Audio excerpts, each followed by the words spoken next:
As propriedades rurais que conservam florestas nativas ou reflorestadas podem gerar créditos de carbono.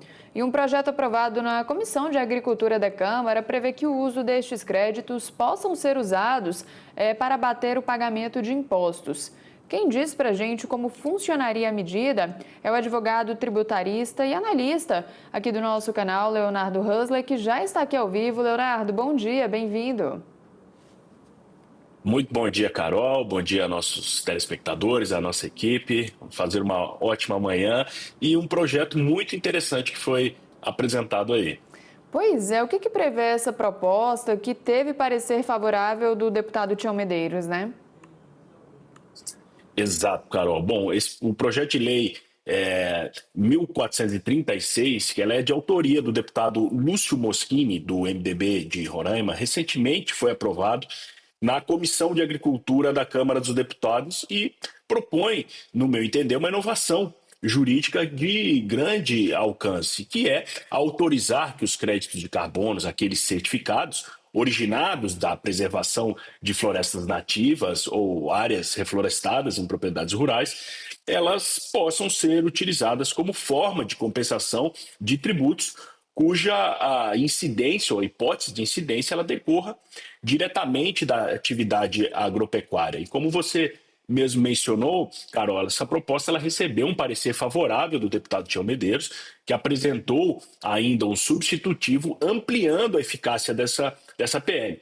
E ele incluiu expressamente a geração de crédito carbono como atividade rural para fins de apuração do imposto de renda. Então, a essência do projeto, ela repousa sobre um princípio simples, porém poderoso: reconhecer, em termos tributários, o valor ambiental das práticas no campo. Então, na prática, o produtor rural que mantiver as áreas conservadas com potencial de gerar carbono, crédito carbono certificado, ele poderá utilizar tais créditos ambientais para compensar tributos devidos como o imposto de renda da pessoa física decorrente da atividade rural ou, futuramente, impostos incidentes sobre a produção agropecuária no novo sistema tributário nacional, né?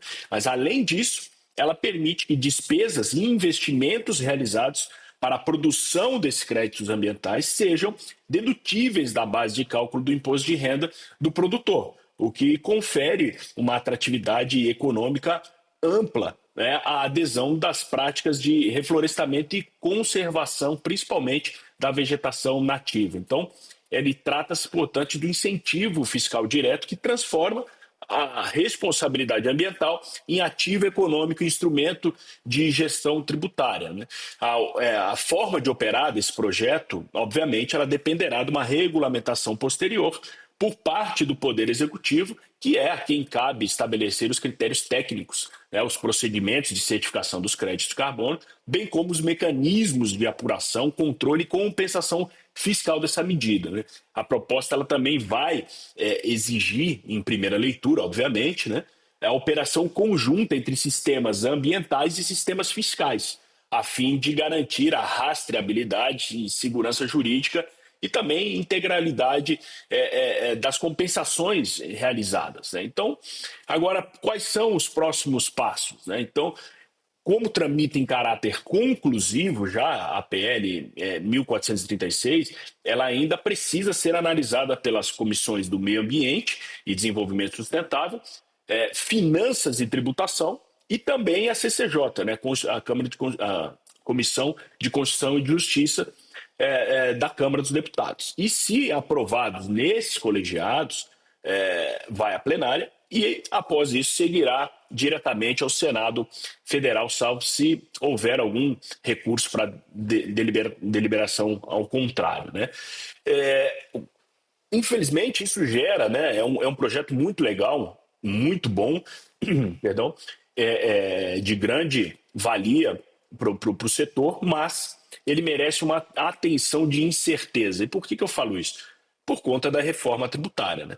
Então, esse ponto merece atenção especial, né? O futuro desse projeto, diante de uma nova estrutura introduzida pela emenda constitucional 132, que é a reforma tributária, e da regulamentação que está em curso, né, especialmente no projeto de lei 68/24, que criam, né, o Imposto de Bens sobre Serviço, IBS, e a Contribuição sobre Bens e Serviços, CBS, eles extinguem tributos atuais, né, como o ICMS, PIS e COFINS, e alteram profundamente as bases de incidências, as formas de apuração e o sistema de compensação tributária. E aí que mora a grande dúvida, né? Porque ela reside em saber se essa lógica de compensação de créditos ambientais ela será compatível com o novo modelo do IVA dual brasileiro.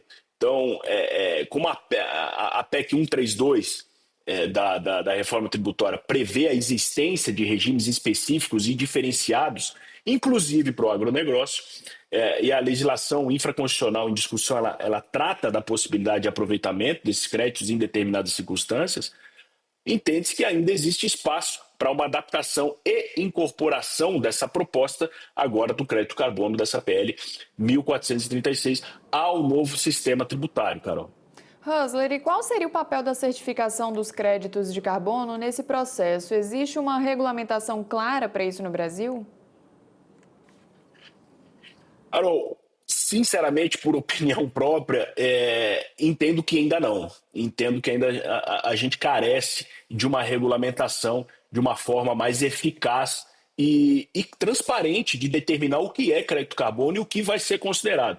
Atualmente, só as grandes empresas de grandes áreas elas conseguem ter uma certificação. Por quê? Porque o custo de validação desse crédito carbono é muito alto.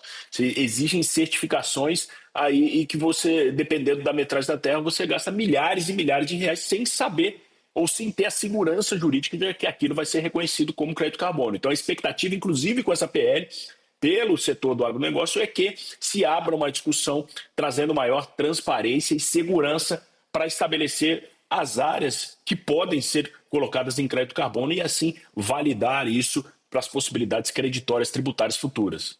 Proposta aprovada na Comissão de Agricultura, ela ainda passa por outras etapas, né, no Congresso. O que esperar então da tramitação? Tem chance de avanço? O que a gente espera aí agora para os próximos capítulos? Eu acredito que é uma PL que ela tem grande chance de avanço, principalmente na Comissão da Agricultura. Na Comissão de Tributas, ela deve enfrentar ou deve ter esse enfrentamento referente à reforma tributária.